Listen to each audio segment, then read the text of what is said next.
Segunda carta do apóstolo Paulo aos Coríntios, capítulo 5, versículo 21. É no Novo Testamento.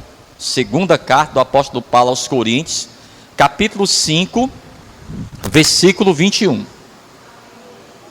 É sempre uma grande dificuldade, uma grande luta, as pessoas estarem na casa do Senhor nas sextas-feiras. Pastor, será que é por acaso? No mundo espiritual, nada é por acaso. Aí você tem que pedir ao Senhor que te dê forças. Vai acontecer lutas? Vão acontecer, mas você tem que estar na casa do Senhor, e Deus vai te dar a tua vitória. Vamos lá, segunda carta do apóstolo Paulo aos Coríntios, capítulo 5, versículo 21, quem encontrou, diga amém. Diz assim: aquele que não conheceu o pecado, o fez pecado por nós, para que nele fôssemos feitos justiça de Deus. É isso mesmo que você está lendo? Agora eu vou ler, você vai repetir comigo bem forte. Vamos lá. Aquele, não, mas tem que ser forte. Aquele que não conheceu pecado, o fez pecado por nós, para que nele fôssemos feitos justiça de Deus. Amém? Coloca a tua Bíblia aí sobre o teu assento. Fecha os teus olhos agora. Coloca as tuas mãos à altura do teu coração. Nós vamos fazer essa oração agora. E vamos pedir ao Senhor que Ele nos traga, através do Espírito Santo de Deus, a revelação dessa palavra para a nossa vida. Pastor, o que essa palavra tem a ver comigo? É o que nós vamos descobrir nessa noite. Senhor, meu Deus e meu Pai, Deus amado e bendito, Deus criador dos céus e da terra, Deus de Abraão, de Isaac e de Jacó.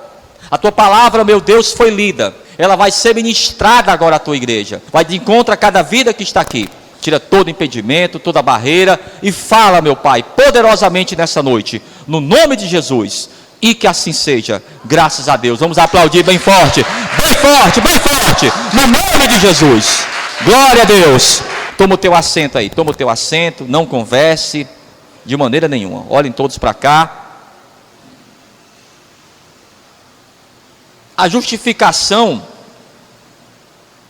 é um ato de Deus pelo qual Ele declara justo aquele que crê em Cristo. A justificação inclui libertação do crente em relação à ira divina e aceitação aos olhos de Deus. E o que é que significa isso, pastor? Olhe para mim aqui para você entender. O que é que significa isso? Significa que quando você confia no Senhor, na graça de Deus, que você entregou a tua vida para o Senhor e pediu perdão a Ele pelos teus pecados, irmãos, é como se você nunca tivesse cometido um pecado. Quem entendeu isso aí? É como se você nunca tivesse pecado. O diabo, ele não pode mais ficar cobrando de você, porque há aquela dor do erro. Você mentiu para alguém, você fez algo errado com alguém, você falou algo contra uma pessoa da família, ou algo que você fez, traz, amados, um dano à tua alma. Mas quando você pede perdão ao Senhor, o Senhor justifica você. Então isso que é a justificação. Então o pecado, ele traz todos esses danos, o mal à tua alma. Aí você fica preso ao passado, fica preso àquele erro. E quando nós ficamos presos ao passado, a gente fica como se fosse em um círculo. Sempre a mesma coisa acontece. Mas o Senhor, Ele nos justifica. Diga amém por isso. Quando Deus nos justifica, o pecador que confia na graça, a sua culpa é apagada. Vamos ver aqui. Você vai entender tudo isso. Vamos lá. Livro do profeta Jeremias. A dor da culpa é mais forte que uma dor física. O diabo fica cobrando de você. Ele fica acusando você no mundo espiritual. Mas essa pessoa fez isso. Aí quando você pensa até mesmo em orar, a tua oração não tem nenhuma validade. Porque o diabo fica lá na tua mente. Aí você está orando e pedindo algo ao Senhor depois que você fez isso? Ah, você é muito cara de pau, hein? É assim que o diabo faz. Mas você já pediu perdão ao Senhor. Então aquela dor da culpa, ela é removida de você. Vamos lá. Livro do profeta Jeremias, capítulo 50. Quando você confia na graça de Deus. Profeta Jeremias, capítulo 50, versículo 20. Quem encontrou, diga amém. Diz assim, ó.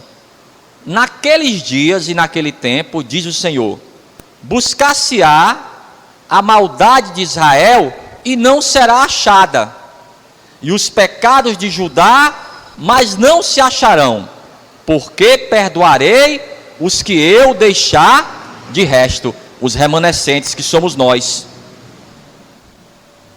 Não é que você vai esquecer literalmente do que você fez, mas aquela dor você não vai ter mais, porque agora você está em paz com o Senhor, e é o Senhor que vai fortalecer você. Então, era uma doutrina já pregada no Antigo Testamento, que a justificação seria feita no futuro, quando viesse o Messias. Era o Messias que traria tudo isso, traria a graça dele para aquele que confiasse no Senhor. Vamos para o Novo Testamento mais uma vez. Carta aos Hebreus. Carta aos Hebreus, no capítulo 10. No Novo Testamento já. Pastor, quem escreveu a carta aos Hebreus? Ninguém sabe, irmãos. Sabe-se que foi inspirada pelo Espírito Santo. Alguns dizem que foi Paulo, outros personagens, até mesmo Barnabé, mas não se sabe.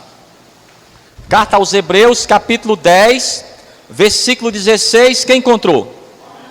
Ele diz, ó: este é o concerto que farei com eles, depois daqueles dias, diz o Senhor. Porei as minhas leis em seu coração, e as escrevereis em seus entendimentos. Acrescenta: e jamais me lembrarei de seus pecados e de suas iniquidades. Vamos dizer que você vai lá na Enel para pagar uma conta atrasada. Aí você se apresenta diante do responsável, e ele vai perguntar para você onde você mora, qual é o registro da Enel, o seu CPF talvez, e você fala para ele. Aí ele faz uma pesquisa, e depois que ele faz essa pesquisa, ele fala assim para você: não existe nenhuma conta para essa pessoa, não tem nenhum débito aqui. É isso aí que Deus faz com os nossos pecados. Não é que você não fez, mas o Senhor perdoou. E quando Ele perdoa, não é como homem. Ele não fica lembrando. Não é como nós. Uma pessoa, ela falha com você, aí em qualquer oportunidade você lembra ela: é, irmão, mas você fez isso comigo faz 30 anos atrás. E a pessoa tem vezes, irmãos, que fica presa às mágoas também. Olhe para mim aqui. Quando você fica presa às mágoas, você não perdoou. Ah, pastor, olha, eu não esqueço do que o meu pai fez.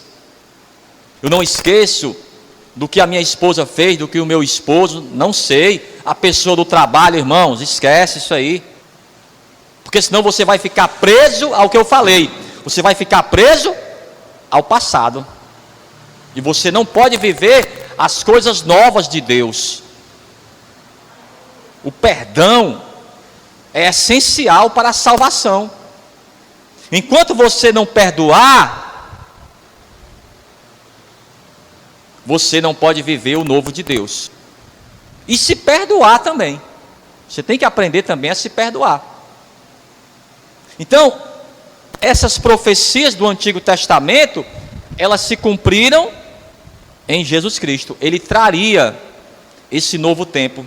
Vamos ver aqui, Atos capítulo 13,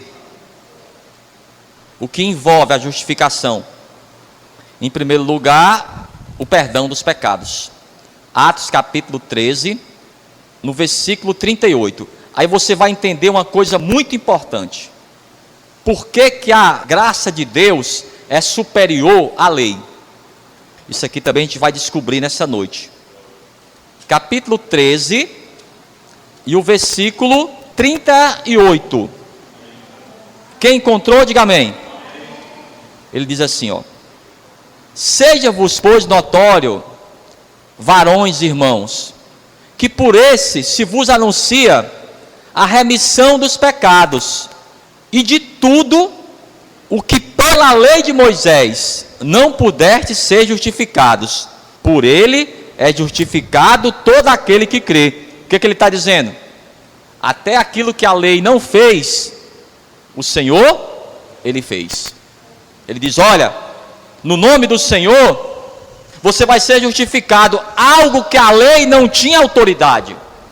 A lei, ela mostrava a você o que era o pecado, os danos que trazem o pecado, mas a lei não tinha autoridade para perdoar, para remover os pecados.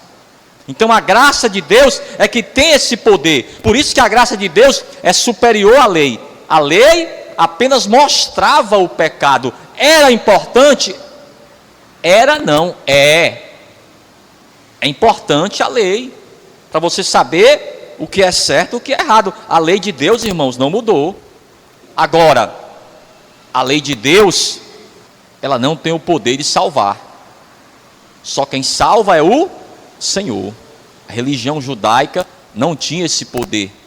Eles ficavam esperando o Messias, que solucionaria esse grande problema do perdão dos pecados.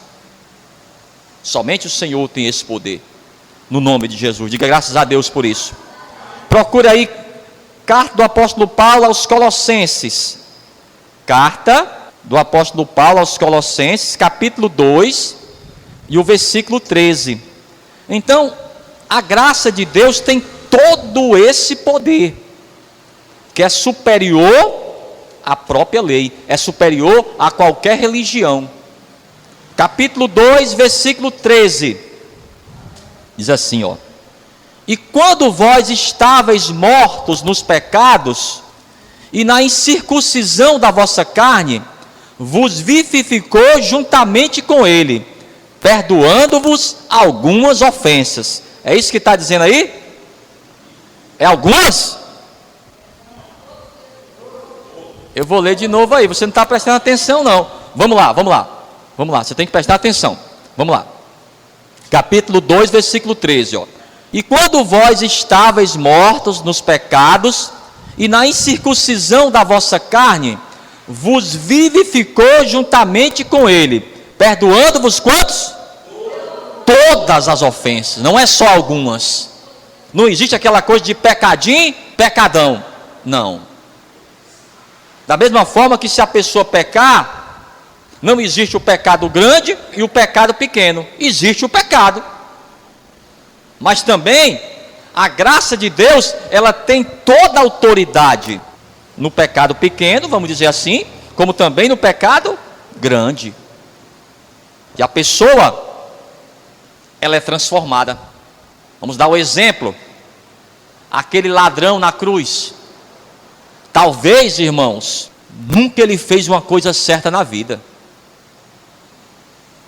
Talvez, na vida dele, ele sempre assaltou as pessoas, talvez até tirou a vida de algumas pessoas.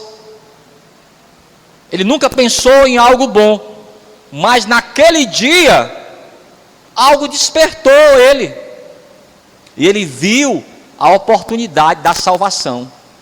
enquanto que o outro não viu. O outro blasfemava contra o Senhor. Ele falou: não podemos fazer isso. Nós estamos aqui porque merecemos. Nós matamos, assaltamos, vendemos drogas, mas ele nada fez. Pelo contrário, ele sempre pregou a harmonia, o amor e curou as pessoas. Não, ele nada fez.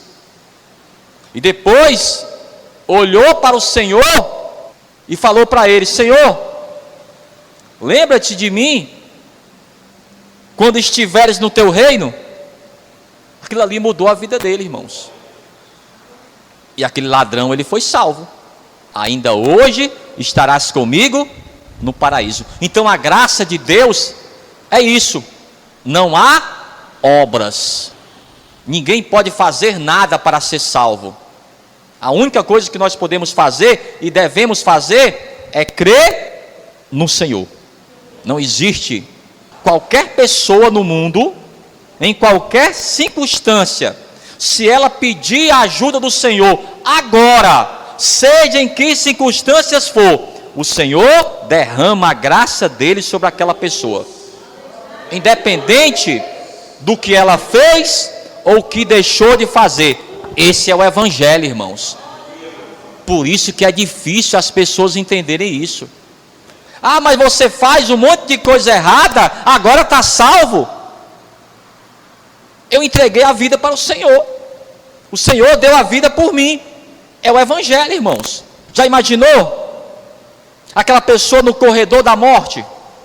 No corredor da morte, a pessoa ela não tem nome. Ela tem um número. Condenado, número tal. Então aquela pessoa, ela fica esperando o dia para morrer. Não tem mais nenhuma esperança. Era como se fôssemos cada um de nós no corredor da morte. Aí veio o Senhor e tomou o nosso lugar. Olha, eu vou morrer no lugar dessa pessoa, manda ela embora. E o Senhor fez literalmente isso. Não é uma figuração. Não. Ele morreu literalmente por mim e por você. Diga amém por isso. Então, a justificação traz tudo isso. O que mais, pastor? Vamos ver aqui. Carta do apóstolo Paulo aos Romanos. Outra coisa que a justificação traz: a restauração ao favor de Deus. O que é isso, pastor? Você vai voltar a ser amigo de Deus. É o melhor amigo que você pode ter, meus irmãos. Diga amém. A pior coisa que o homem pode fazer ou querer é estar distante de Deus. O homem foi criado para estar do lado do Senhor em todos os seus momentos. Vamos lá. Carta do apóstolo Paulo aos Romanos, no capítulo 5. Carta do apóstolo Paulo aos Romanos, capítulo 5, a partir do versículo 1. Quem encontrou, diga amém. Ele diz: sendo, pois, justificados pela fé, temos paz com Deus, por nosso Senhor Jesus Cristo, pelo qual também temos entrada pela fé a esta graça, na qual estamos firmes e nos gloriamos na esperança da glória de Deus. Diga amém. Então hoje você voltou a ser amigo de Deus. Por que as pessoas tomam drogas e se prostituem e são rebeldes ao Senhor? Porque elas querem de alguma forma se esconderem do Senhor. Como foi que o Adão fez? Por causa do pecado. Ninguém consegue se esconder de Deus em qualquer lugar. Pode ser na mais alta montanha ou até debaixo do oceano, nas mais profundas águas, ninguém consegue se esconder do Senhor. Então quando a pessoa toma drogas, ela quer se esconder. Se você bebe para esquecer, pague antes de beber. Quem já ouviu isso aí? Irmãos, não tem como esquecer. E a pessoa, ela toma drogas, ela bebe exatamente para isso, para esquecer da sua própria vida. mas depois ela vai voltar, pior ainda. E aí a pessoa toma mais drogas, e bebe mais, e toma mais drogas, e bebe mais, até o dia que ela tem um encontro com o Senhor. Aí volta a ser amigo de Deus. A melhor coisa que você pode ser é amigo de Deus. Eu voltar a orar, a falar com Deus em qualquer momento. Irmãos, você pode falar com Deus em qualquer momento, em qualquer lugar. Pastor, não tenho nenhum amigo, não tenho nenhuma pessoa da família em alguns momentos para conversar, mas você tem o Senhor. Você tem Jesus Cristo para interceder por você. Ele intercede ao Senhor por nós. Sabe por quê? Porque Ele esteve aqui na terra. Ele sofreu as mesmas dificuldades, amados, que você sofreu, ou até mais. Ele levou sobre si as dores, enfermidades. Então Ele sabe de todas as coisas. Então Ele tem esse poder de interceder por nós, interceder por você, no nome de Jesus. Glória a Deus. Ainda na carta do apóstolo Paulo aos Romanos, capítulo 4 agora. Outro benefício, imputação da justiça de Deus.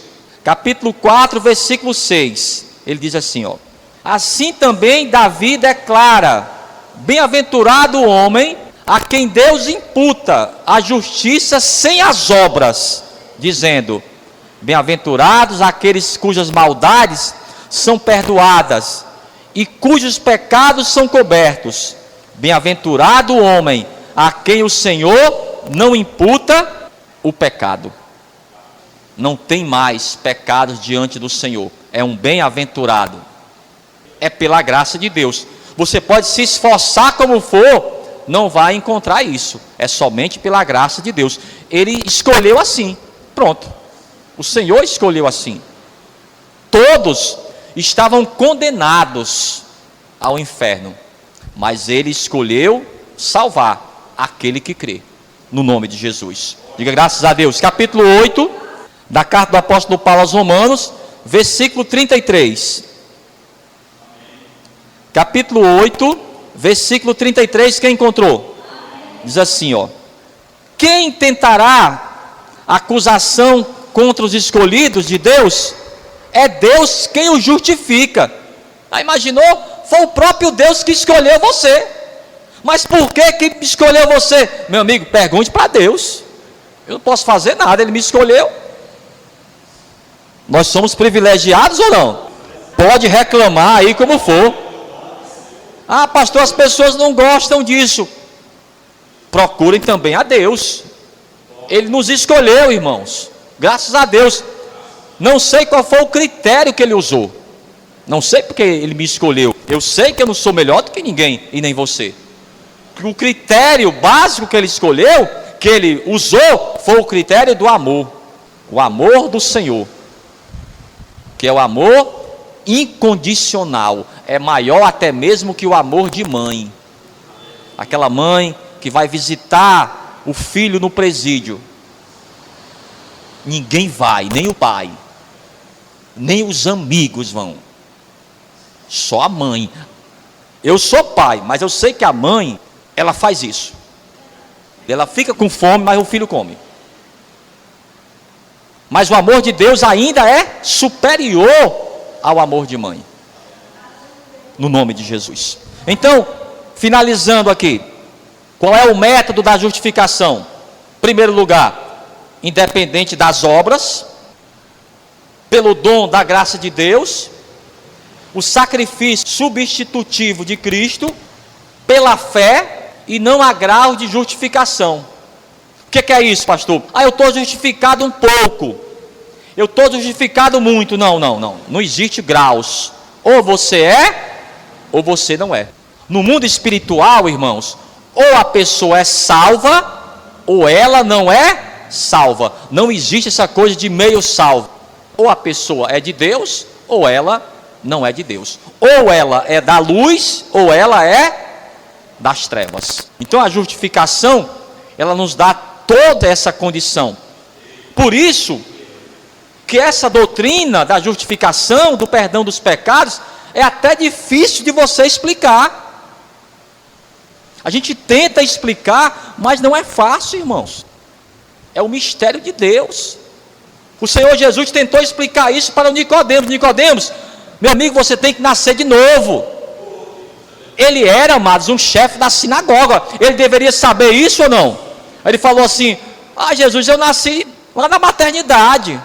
Não, eu estou falando de maternidade aqui não, meu amigo. Eu estou falando que você deve nascer da água e do Espírito.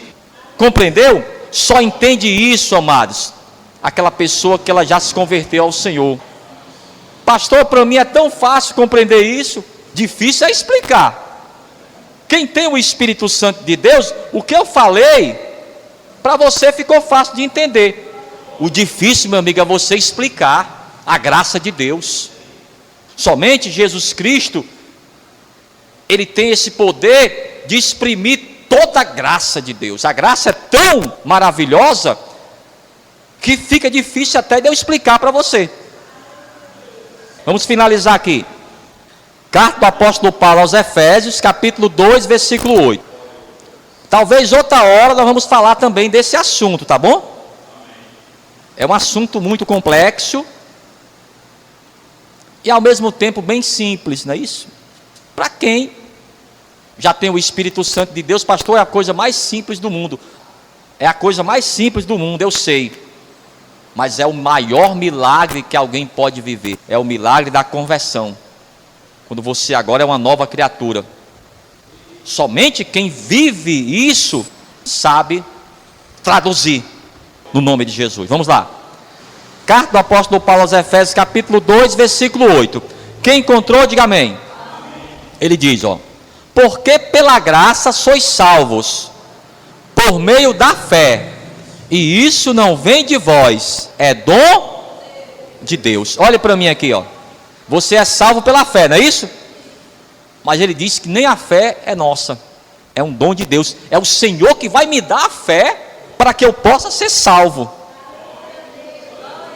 E pastor, como é que eu vou obter a fé? A Bíblia também explica. A fé, ela vem pelo ouvir, e o ouvir pela palavra de Deus. Então você vai seguindo. É um mistério, mas a gente vai compreendendo essa charada, vamos dizer assim.